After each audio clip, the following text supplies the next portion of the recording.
చెల్లెమ్మా చెల్లెమ్మా గౌరీ ఎక్కడికి వెళ్ళిపోయారు అబ్బాయిలు? కోతలైపోయాయి, కుప్పలేసేసాం. రేపు నూరు చేస్తాం. మన జాతకం తెలిసిపోతుంది. టెన్షన్గా ఉందా? నాకు కూడా సంథింగ్. అయినా నేను పొగరబోతుంది. కాకపోతే మీకంటే ఒక బస్తా ఎక్కువ పండిస్తానన్నాను. ఓవర్ కదా? కొంచెం ఓవరే. సరి మీ అన్నయ్య చాలా మంచోడు కదా. ఏదైనా అయితే నన్ను ఇక్కడి నుంచి వెళ్ళగొట్టుదని మీ అన్నయ్యతో చెప్పవా? మీ ఇంట్లో పాలేరు పని చేసుకుంటూ ఇక్కడే ఉండిపోతాను. ఈ ఊరు, ఈ ఆవులు, గేదెలు, మేకలు, కోపంగా చూసే మీ అన్నయ్య, వీళ్ళందరినీ వదిలి నేను ఉండలేను సరి.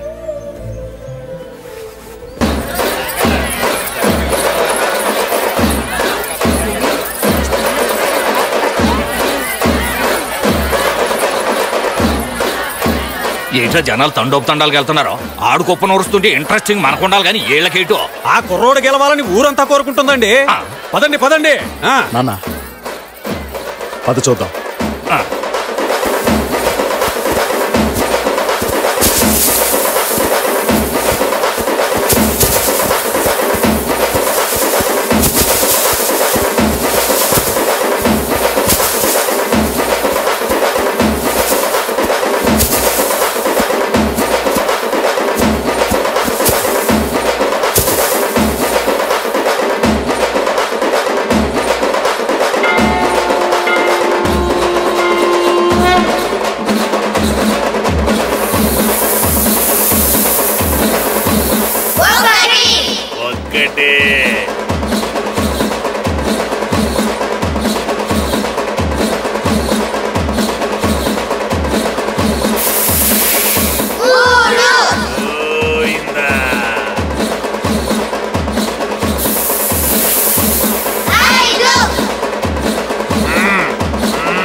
ఏంటి అక్కడ కుప్పం నూరుస్తుంటే లెక్కలు తెలుసుకుంటే ఎక్కడికి వచ్చావు? నువ్వు గెలవాలనా కుర్రాడు గెలవాలనా? అయ్యా సంతోష్ పేరు మీద అర్చన పూర్తి అయింది.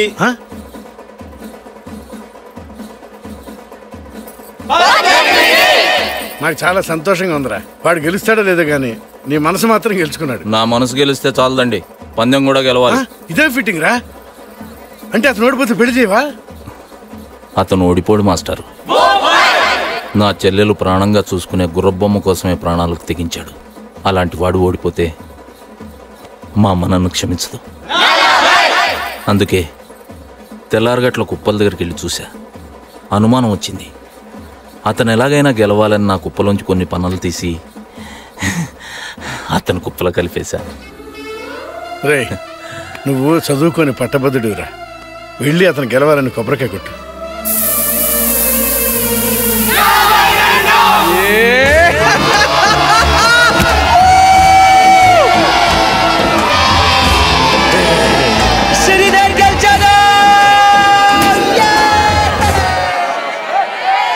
నా కూతురికి నా మొహం ఎట్లా చూపించేదిరా? నా అన్నం చెల్లెలు ఫోన్ చేస్తే ఏ సమాధానం చెప్పేది? సలహా అంటూ మొత్తం నాశనం చేసేసావు.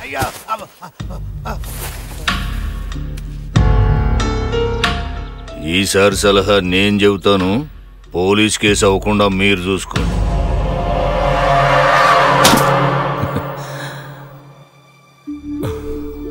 కుళ్ళిన కొబ్బరికాయ వచ్చిందండి.